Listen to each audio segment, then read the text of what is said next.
Your guys' most famous song is Scotty Doesn't Know that actually landed on the soundtrack of the 2004 film EuroTrip.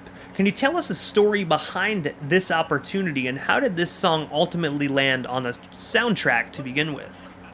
The story behind the song, I mean, lyrically, let me back up a little bit.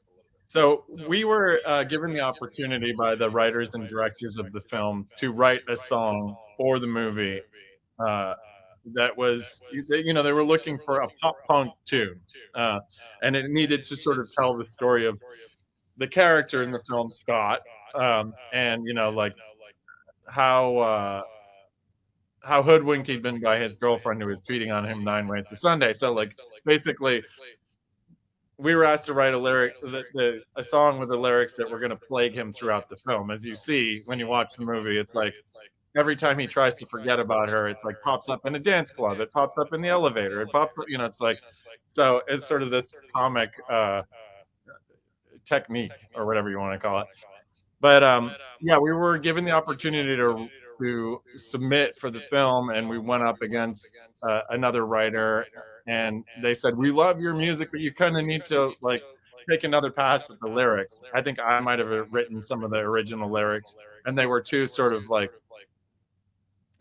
polite and innuendo. And so Chris Baird, the singer, came in and said, "Nick, no offense, but I've got this," and he came up with all the lyrics that people know and love today, like all the stuff about church and being on your knees.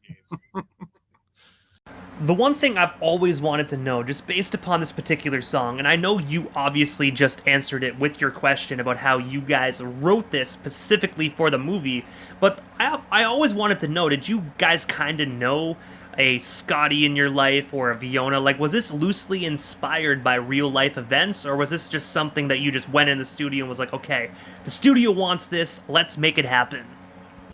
To be honest, when we were asked to write a song called "Scotty Doesn't Know," I was like, "That's probably hands down one of the worst song titles I've ever heard." Like, I mean, it doesn't sound like a famous, song title. It's like Scotty doesn't know. What do I know? Because apparently, it took on a life of its own in the end. So Aside from this particular song being such a huge success, album and obviously soundtrack wise as well, you guys also had the opportunity to appear in the movie alongside the iconic Matt Damon. Looking back on that particular evening, what was it like just being on set of this particular movie and of course just working alongside Matt Damon during this film?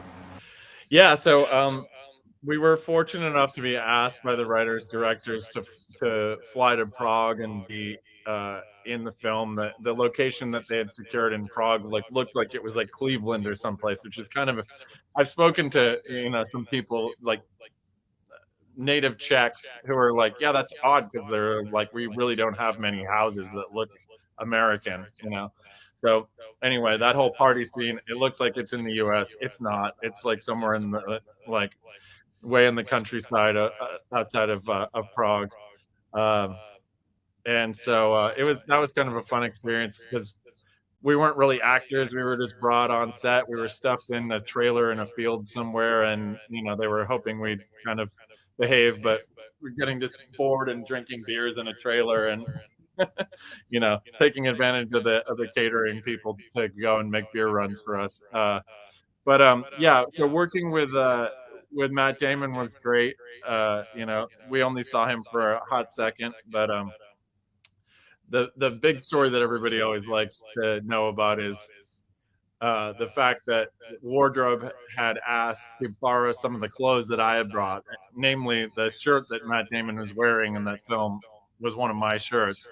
And so I said to the set decorator people or the wardrobe people, uh, yeah, you can borrow this stuff. Just make sure I get it back. And they gave me the LA totally, which means, yeah, you're never going to see that again, which I never did. Like he walked off the set and I was just sort of like, so the, uh, the story that I tell over and over is that Matt Damon stole my shirt.